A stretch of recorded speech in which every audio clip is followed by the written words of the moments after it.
Grábeme, don David, porque ya llegó también otro escritor, otro amigo de la casa y con quien la pasamos bomba cada vez que nos acompaña en este espacio, Ramiro Padilla Tondo, escritor, autor del Pequeño Chairo Ilustrado, para hablar de por qué no debemos permitir que los derechangos cuenten nuestra historia. Mi querido Ramiro, vaya título para el segmento de hoy. No, fíjate que precisamente la idea de titular el segmento así salió por un tuit de este señor Marco Antonio Bonilla, que analizó 148 columnas editoriales de la prensa escrita en México. 95 hablaron de la 4T y de estas 63 hablaron mal. Entonces dije, tenemos un pequeño problema. El pequeño problema es, y lo dije yo y lo escribí, próximamente voy a subir todas las colaboraciones que haga contigo a un portal para que esto que estamos platicando tú y yo quede por escrito. Y me puse a revisar y me di cuenta de que tenemos un verdadero problema. Y el verdadero problema es que no podemos dejar que la prensa de México cuente la historia. ¿Cómo la ves? Pues sí, definitivamente. Y lo he sostenido una y otra vez, mi querido, porque muchas personas, incluso desde los medios independientes alternativos, han dicho, ¿por qué le das espacio a lo de Gilberto Lozano, a los del PAN? Cabrón, pues ni modo que deje que los medios tradicionales sean los que cuenten lo que quieren, pues lo tenemos que decir nosotros, ¿no? Fíjate que estaba viendo, hay una para tu auditorio, para los que le interese, hay una escritora nigeriana, no sé si has escuchado hablar de ella, vive en Estados Unidos, que se llama Chimamanda Adichie. Ella habla sobre el peligro de una sola historia. Si nos ponemos a ver, imagínate tú, que si nosotros no tuviéramos una contralectura de los acontecimientos mexicanos, imagina tú México dentro de 50 años que fuese analizado a través de la historia solo por los medios de comunicación en México. Tratarían la presidencia de López Obrador como la más desastrosa de la historia, si nosotros nos atuviéramos a una sola historia. Por eso yo les recomiendo a tu auditorio que busquen en internet a Chimamanda Adichie y hablen del peligro de una sola historia, que lo googleen nada más y se van a dar cuenta de lo que ella dice, ¿no? Esta escritora nigeriana. Igual nosotros en México tenemos el peligro de una sola historia y pues a pesar de que somos mayoría los que estamos a favor de López Obrador, tenemos que asegurarnos de que quede un testimonio por escrito de lo que ha sido este régimen, este cambio de régimen para las próximas generaciones. Tenemos que dejar imagínate, testimonio por escrito. Oye, carnal, imagínate, Ramiro, que dejáramos que Denise Dresser contara la reunión de López Obrador con Richard Gere, o que nos contara el encapsulamiento de las manifestantes con fotos de Toronto, Canadá. Iba a decir la cabrona, pero luego me van a decir que soy muy duro con la politóloga. Oye, no, pues subiendo fotos de Canadá, que fue la semana pasada, subieron fotos de Argentina, y así se la llevan, pensando que la gente es tonta y que no tiene capacidad de teclearle aquí o de darle clic, ¿no?, al internet para saber si lo que está diciendo es cierto o es falso. El detalle está en que tenemos que dejar testimonio, sobre todo por escrito, como el escritor que tenías hace un momento, que se ha dedicado por pura curiosidad periodística a analizar a los personajes del poder. De hecho, yo tengo otro libro, fíjate, un libro que escribí hace algunos años, en el marco del sexenio de Calderón y de Peña Nieto, que se llama Poder, Sociedad e Imagen. Ese libro de ensayo lo escribí hace mucho tiempo, y ahí tú ya también me preguntaba por qué estamos poblados por personajes tan mediocres como, por ejemplo, García Luna, Felipe Calderón, Enrique Peña Nieto, Vicente Fox. Decía Federico Campbell en su libro La invención del poder, que decía, sobre todo de Echeverría y López Portillo, decía de ese par de presidentes, que eran de una mediocridad conmovedora.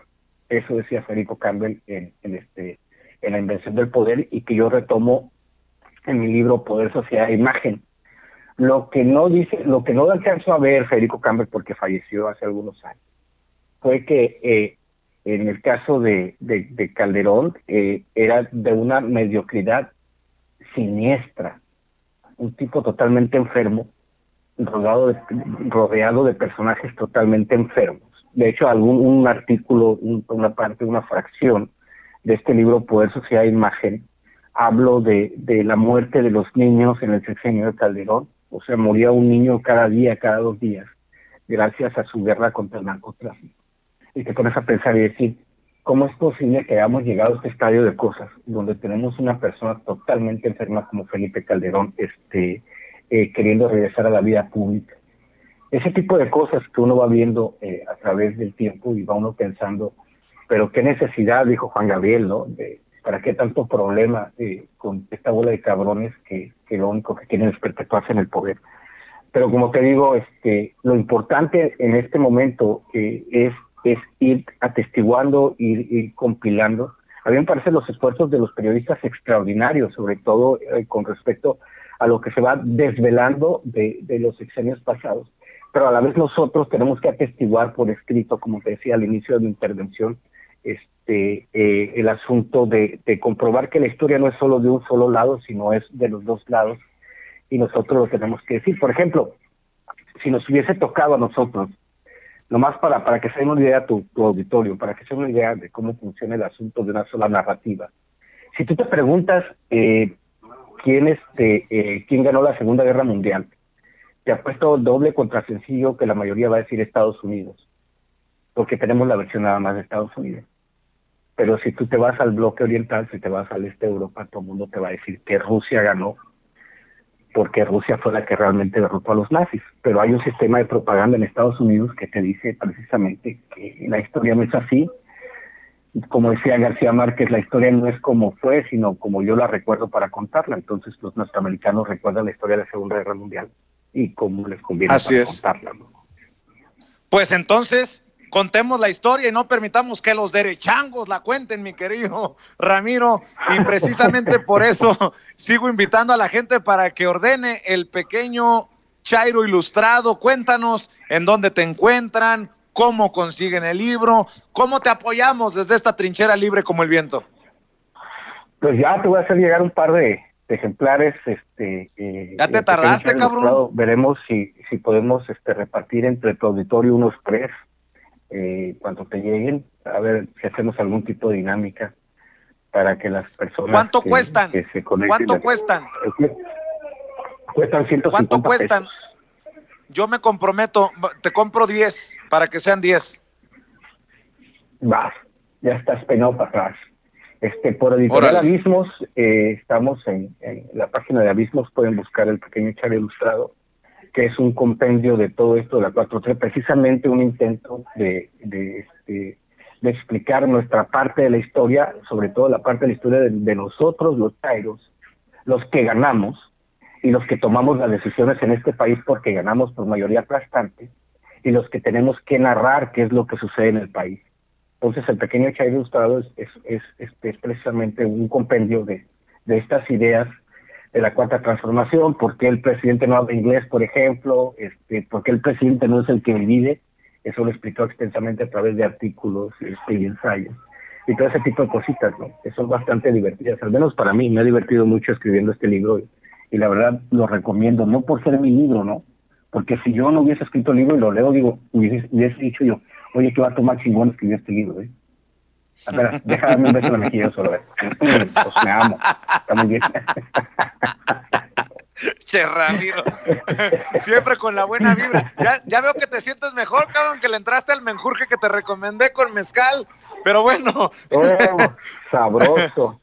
Oye, Ramiro, las tortillas de harina no deben de faltar en un hogar norteño, tú lo sabes bien. A huevo. Oye, mi querido Ramiro, te mando un abrazote y estemos al pendiente para la próxima semana, o antes si lo amerita la noticia. Un placer. No, usted hábleme cuando quiera, y si quiere en la noche, también en la noche, podemos platicar. Un placer estar ¡Meme! Contigo. ¡Ahí te hablan, Meme! Y conste que ya le pasé el mensaje a Meme y a Mel. Dale pues, mi querido Ramiro, un abrazote. Un abrazo. Oigan, antes de que se nos